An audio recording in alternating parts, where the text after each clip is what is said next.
Meanwhile, the Nigeria Customs Service has launched the interconnected system for the management of goods in transit at the Krake Joint Border Post, aiming to digitalize and harmonize trade operations along the Nigeria-Benin Republic corridor. The initiative, which took over a decade to materialize, was introduced in partnership with the Benin Republic Customs Administration. Comptroller General of Customs Adeole Adeniyi says the platform is designed to strengthen the monitoring of goods in transit, curb diversion and fraud, and improve coordination between border agencies. Well, the system has already been deployed in several West African countries with support from the ECOWAS Commission and the German Development Corporation. Its rollout in Nigeria and Benin marks another step toward regional trade integration and the broader ECOWAS goal of seamless cross-border movement. What we've seen before now represents just a small proportion of the kind of trades or the possibilities that exist between our two countries. So what we are launching today, the SIGMAT connectivity, will bring our systems together. It will foster cooperation between us, and it will remove some of the challenges that our operators have faced over the years. We are not mindful of the fact that there would be some challenges. We have seen the possibility of fraud, diversion, when you manage transit, even in developed countries.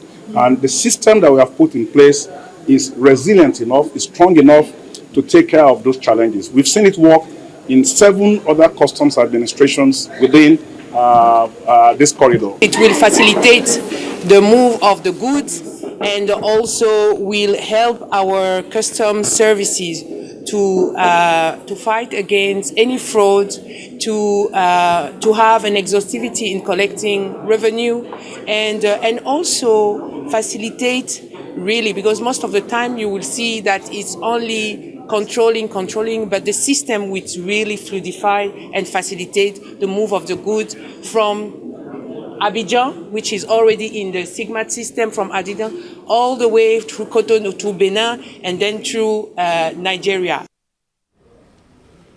Paul Alaje, the chief economist with SPM Professionals, is here with us to take a look at this positive news from the Nigeria Customs and what Nigerians should expect at the end of the year 2025. Paul, glad to have you join us. Yeah, thank you so very much for having me. What's responsible, in your view, or in your evaluation, with this increase in revenue? There are a number of factors. I think the Consumer General has mentioned one of those things that is responsible.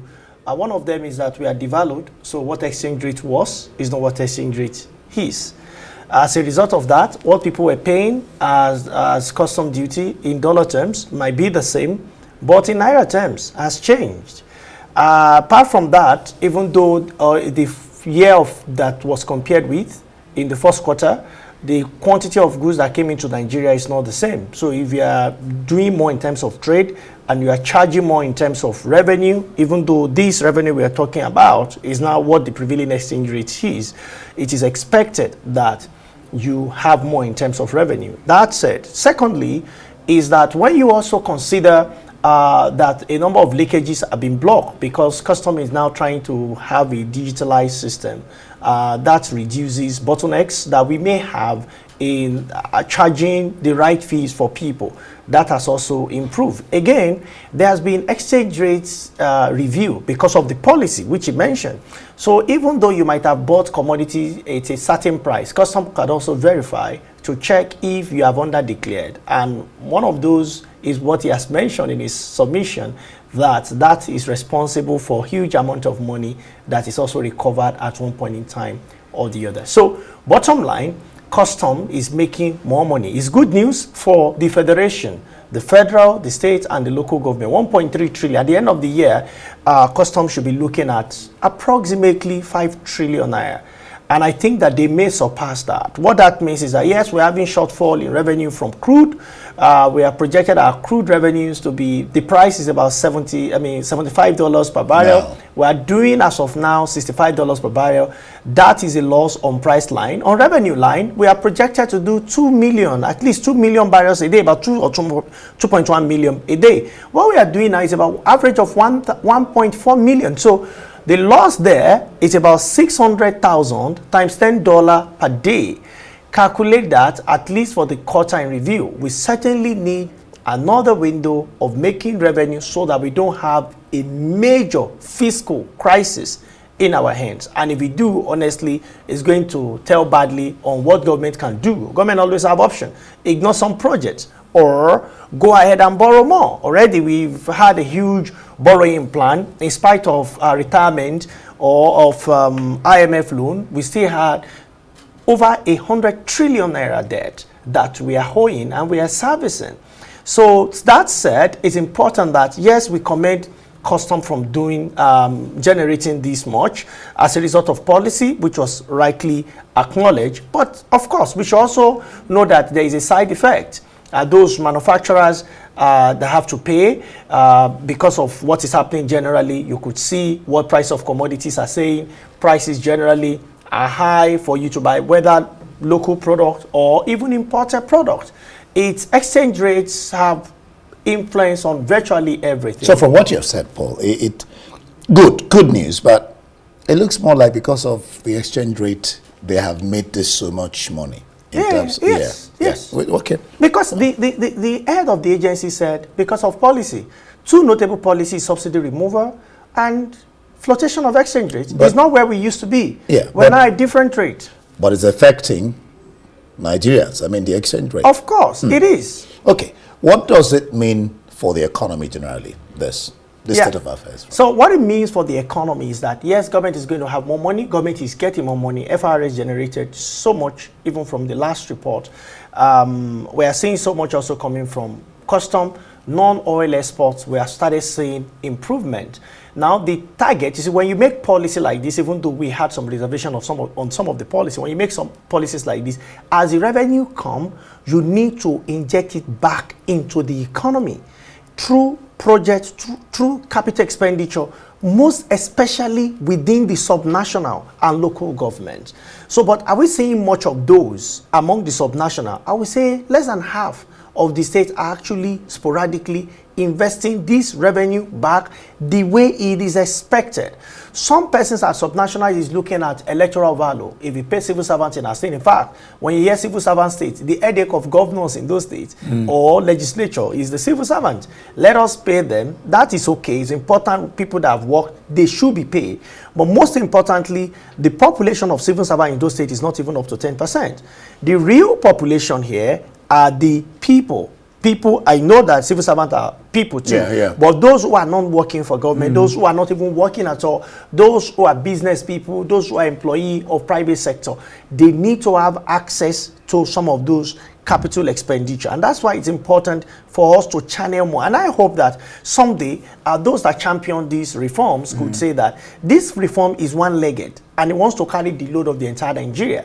It's one-legged until you invest. That is when you see the sigh of relief. But when people start feeling it. Yes, but when we look at the pattern of investment, that about less than half of the subnational are doing quantum investment, and if time permits, we can mention one or two of them doing quantum investment in their subnational. You can now imagine what will happen to the rest, because if anything goes wrong, the first thing is Nigeria knows that yes, there is flotation, there is subsidy removal, and all of this has translated to more revenue. Can we look back? If it's too late for us to look back, let us look forward. But in looking forward, the argument should be investment. And investing in all of this, we should understand that for us not to get ourselves to a place where we needed a reform that was drastic and also have implication on the people. Yeah. What should we do? We're not the first country to practice reform, I keep saying. But you see, countries that practice the reform, they call them painful reforms, and they never wanted to go that route. And I'm happy that Mr. President also mentioned that this is painful reform. I know that there are pains. I know things are not comfortable with people. He mentioned in Lenny of 2023, if you remember, June, when he made his broadcast, he kept mentioning those things. But when we provide succor to people, is first, when we have hope that we never go back to that place again. Two, when we know that investment as much as we need is going directly to sector that need it. So what will not make us go there? Look at South Korea. South Korea was faced with similar policy in early 90s, but South Korea understood. They observed what are the things that we consume the most. One of the things that high population, South Korea is not even up to Nigerian population. But remember that in the 60s, Nigeria economy was far better than South Korea. Per capita income in Nigeria was way better than South Korea, not just South Korea, and a few other countries in Asia. But is the argument the same today?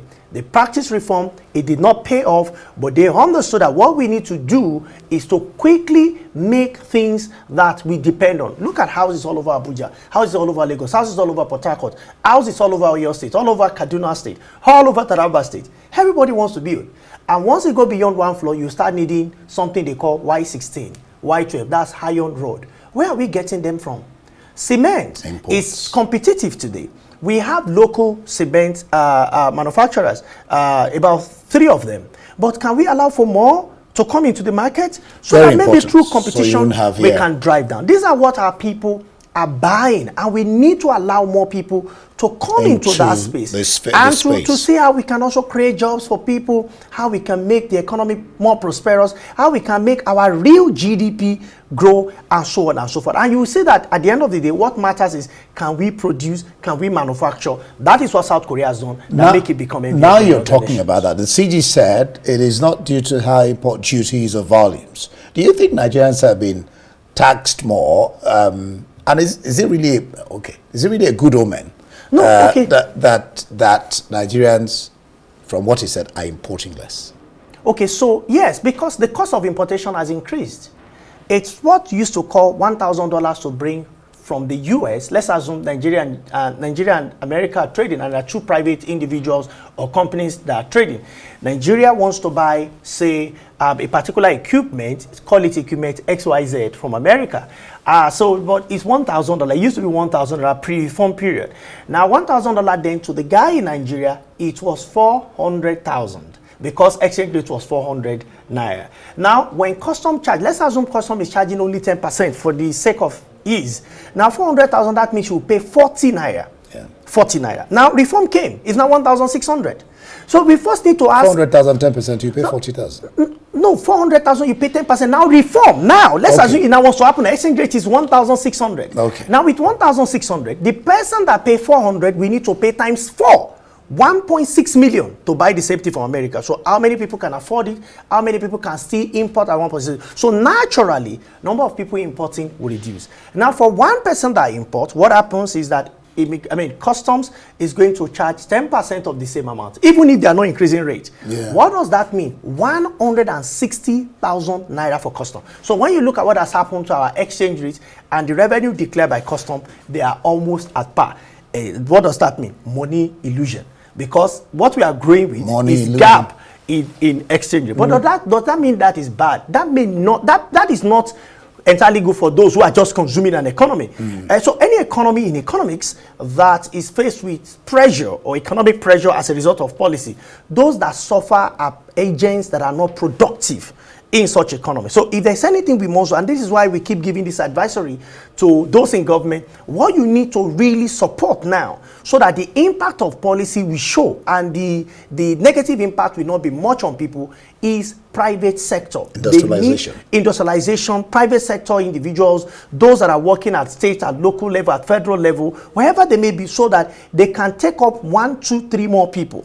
And as their businesses expand, new small businesses, they will also form around them. And you can see growth at the end of the day. People will now say, okay, dollar may not go back to 400, except we denominate. If you don't redenominate, I don't see dollar go back to 400. Maybe if you are lucky, 1,000 naira, 1,100, 1,200, or it stays, it pegs at 1,600. But thankfully, a central bank seems to have taken a new look, I think towards the end of last year, that it now does what in my opinion might be managed flows, unlike before, early 2024, where everything was led to find its own level. All right, let's move into this e-customs modernization, the rollout project to digitize cargo clearance. How will that help in terms of downtime? I think it will go a long way. The downtime period would reduce drastically, and I think we must commend what Custom is doing, and by extension, the administration for doing that. All over the world, maybe not every country, but most advanced countries are already looking at this. And when you look at Custom, even when you're looking at the entire ministry of, what do we call it now, that Mr. Bumi is heading, it continues to bring innovation into some of the things he does. You see what he has done with the airports. You can now do contactless scanning of your passport and so on and so forth, which I think is okay. So this one is a good thing. There's no fault in it. We need to support it. At the end of the day, it will boost our revenue, it will reduce hindrances, and it will make Nigeria to be a great nation. So I support it 100%. All right, quickly, before I let you go. Synergizing with Benin Republic to better manage goods in transit at the Seme border. How far will this go in helping regional integration and seamless cross-border movement among ECOWAS nations? Well, I think it will go a long way to help Nigeria and indeed Benin Republic and a few other countries that depends largely on Nigeria. Recall that when it comes to ECOWAS, Nigeria is accountable for about 66% of the West African GDP. So he has already left. It's a key economy for the entire West African nations. So, but with this, it means that we are coming together and we are now exchanging information. We can do that. And for me, I think that someday, everybody in West Africa will be ready to spend a single currency. Whether you call it ECO, but for me, I think we should call it Reform Naira or Renew Naira or anything, because Nigeria plays significant role. If we are to be a shareholder in the entire West Africa, we are majority population, we are majority economy, we are majority. I think this should be given to us. That will help us to have a voice and also help us to produce. But if all of us are consuming nation, then companion of fools shall be destroyed. Companion of fools shall be destroyed. Paul Alaje, the chief economist with SPM Professionals. Thank you for allowing us to pick your brain. Thank you so much.